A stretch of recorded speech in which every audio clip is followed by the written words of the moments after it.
ওটা হ্যাঁ, আচ্ছা সমস্যা নেই, আমি আসলে আচ্ছা আচ্ছা পাঠাই দিচ্ছি তাহলে। ওকে।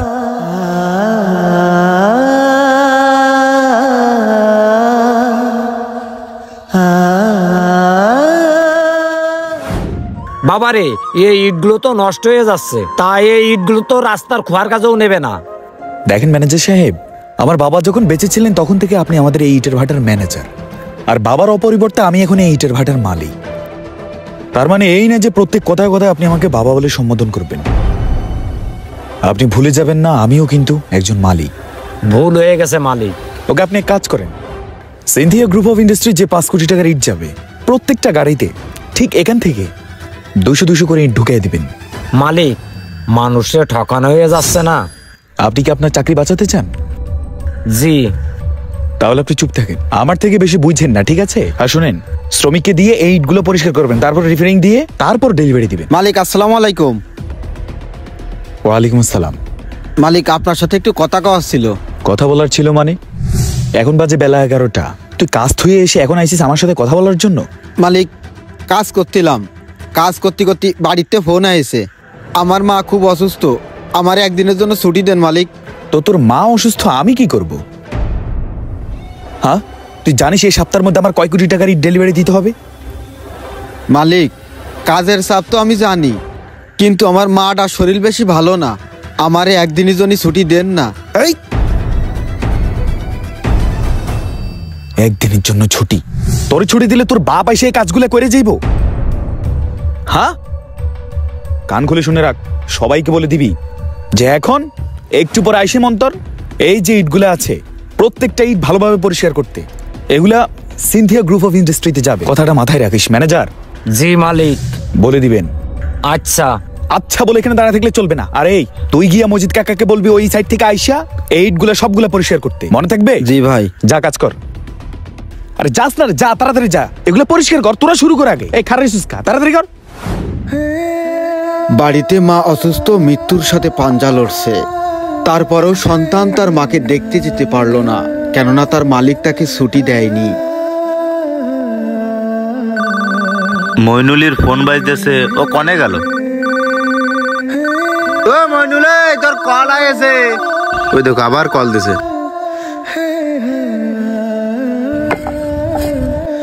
যত সব নষ্ট ইট দিয়ে মানুষে ঠকাচ্ছে, আল্লাহ তোরে একদিন ঠকাবে, তুই দেখে নিস। এ কই তুই, এদিকে আয়। বারে বারে কিটা ফোন দিছে বুঝলাম না তো। হ্যালো ভাই মইনুল, কাজে। তোর মা না মারা গেছে। কখন মারা গেছে? দুপুরে ভাত খাওয়ার সময় হঠাৎ করে মাথা ঘুরে পড়ে গেছে। ও মইনুল রে। এ মইনুল। কি রে? তোর তো নেই রে। হ্যাঁ, আমার আর কি নেই, সর। এই তোর মা তো আর বাইসে নেই রে। হ্যাঁ, আমার মা বাইসে নেই মানে? আমি তো কতদিন মারাতে ভাতই খাইনি, মা বাইসে নেই মানে? তুই কি করছিস? হ্যাঁ আমি সত্যি করছি, তোর বাড়িতে ফোন দিয়ে গেলো তোর মা মারা গেছে। এই আমার মা কি সত্যি নেই? আমি তোর কথা বিশ্বাস করি না, সত্যি কথাটা। আমার মা কি সত্যি মারা গেছে? আমি তোর কথা বিশ্বাস করি না। তুই কি করছিস? আমার মা মরতে পারে না। কালকে মা ফোন করে কইছে উনি টাকা পাঠা ওষুধ কিনবো। আমার মা মরতে পারে না, পারে না। আমার মা মানে কালকেও ফোন করে কয়েছে বাড়ি গেলে আমার শীতের পিঠে খাওয়াবে, কয়েছে শীতের পিঠে খাওয়াবে। মা কয়েছে।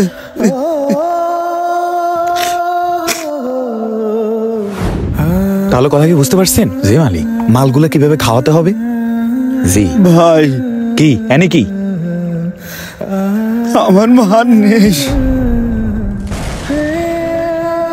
আমার মা চলে গেছে ভাই। আমার আর কোনোদিন ছুটি লাগবে তোর না। মা মরে গেছে? তুই তুই এনে কেন? তুই তুই তাড়াতাড়ি যা। না মালিক, কাজ তো এখনো পড়ে আছে, কাজগুলো শেষ করে তারপরে যাই। এখনো আমার খালা আসবে, ফুপু আসবে, মামারা আসবে, তারপরেও তো মার গোসল করাবে।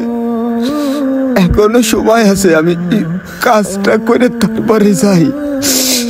তুই কি পাগল হয়ে গেছ? এখনই যা, তাড়াতাড়ি যা। ম্যানেজার ওরে কিছু টাকা পয়সা দিয়ে দাও, তাড়াতাড়ি যা। যা বাবা, তুই তাড়াতাড়ি যা, কান্দিস নে বাবা, তুই তাড়াতাড়ি যা। মালিক, আপনি কাজটা ঠিক করেননি। তার মাটা 4-5 দিন অসুস্থ, একটা দিন ছুটি দিতে পারলেন না আপনি।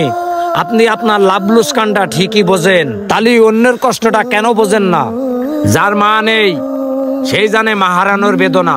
আপনি ওর সাথে যে কাজটা করলেন ভালো করলেন না। যার ভিতরে মনুষ্যত্ব নেই সে কখনো মানুষ হতে পারে না। চাচা, আমি বড় অন্যায় করে ফেলছি চাচা। ছেলেটার মা মারা যাওয়ার পর থেকে আমার বুকের ভেতরটা জ্বলে পুড়ে আঙ্গার হয়ে যাচ্ছে। চাচা, আপনি তো আমার বাবারে বন্ধুর মতো দেখতেন। আমার বাবা এমনও বলছিল আপনি নাকি 2-3 মাস বেতন ছাড়াও কাজ করছিলেন। চাচা, আপনি আমার বাবার মতো। আমি আপনাদের সাথে অনেক অন্যায় করছি, শুধু আপনি না, এই ইটের ভাটার প্রত্যেকটা শ্রমিকের সাথে আমি খারাপ ব্যবহার করছি। আজকে যদি আমার বাপ বাইসা থাকতো, ও হয়তো আমাকে আর এখানে আসতে দিত না, আর আপনাদের কেউ এরকম আমার কাছে লাঞ্ছিত হওয়া লাগতো না। আমাকে আমাকে মাফ করে দেন চাচা, আমি আপনার সাথে অনেক অন্যায় করছি। আর চাচা, আপনি তো মনিলদের বাড়ি চেনেন, চলেন। আমি মইনুলের মায়ের জানাজায় যদি অংশগ্রহণ করতে না পারি, আমি শান্তি পাবো না চাচা, শান্তি পাবো না। চলেন চাচা। আমাদের এই সমাজে এমন অনেক মালিক মহাজন আছে, যেই মালিক মহাজনের কারণে সন্তান তার বাবা মাকে শেষবারের মতো দেখতে পারে না। তাই মালিক মহাজনের উদ্দেশ্যে একটা কথাই বলবো, আপনার শ্রমিক অথবা লেবারের কেউ অসুস্থ থাকলে তাকে যথাসম্ভব ছুটি দেওয়ার চেষ্টা করবেন।